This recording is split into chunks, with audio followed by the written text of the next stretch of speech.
Hi, my name is Bob Britting. I'm the president of Health Initiatives. Over a 6-year period, Health Initiatives has worked with more than 20 different brand managers, marketing directors, national sales managers, developing communications architecture and behavioral strategy with incredible success. We retain more than 10,000 hours having engaged with medical professionals, consumers, patients, and caregivers in the emotional engagement environment over that period of time. This 4-minute video deals with behavioral strategy and engagement. Communications architecture is addressed in one or more separate videos. Our purpose here is to demonstrate the types of benefits that can be garnered from a completely new approach to behavioral engagement, something that's been tested and successful. Think about it. We fight sometimes for a fraction of a single solitary share of market, and we're satisfied with that achievement when we could be fighting to expand the marketplace sales opportunities and grow with it. Why not open up a market that's listening to you but not really hearing you? And it shouldn't cost you a single penny more to do it.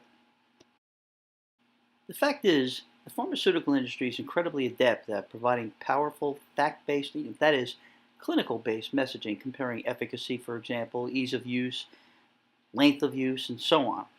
On a whole, approximately 42% of the overall consumer population, for example, does not respond to that fact-based type messaging.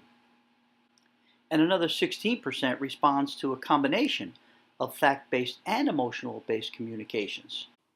In addition, and important to this subject, approximately 42% of the general population responds to emotions-based messaging alone. Of course, there are variances depending on the disease and the condition. For example, cancer patients respond completely different from osteoporosis patients or pregnant women, for example. More than half your budget is being wasted on a target audience that simply does not hear you. We had this so-called epiphany consulting with an orphan drug manufacturer some time ago, and spent our time since then proving and expanding what was at the time theory, but it's not anymore. Look, our goal is to engage customers in the most effective manner possible. That's obvious. But importantly, we uncover ways to support growth strategies by employing unique behavioral strategies to the process. So what's this big idea? Well, it's more like a combination of ideas. Something called QPAC, Quadrant Prioritization and Characterization, and it's critical. QPAC places individuals into one of 4 quadrants based on 7 main characteristics. The first is emotional engagement reactivity.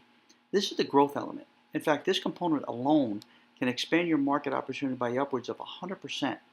The second is called clinical data engagement reactivity. This component will allow you to compete and grow share, but very incrementally. Third is continuum of change decision-making status. This is the cost-saving element. We can learn what stage a customer is at during this decision-making process. The fourth is demography. This is another growth element opportunity, of course, but it can also be a savings component. Another is tactical proclivity. This is the resonation component, but at the same time it can result in enormous savings. The last two are psychographics and segmentation.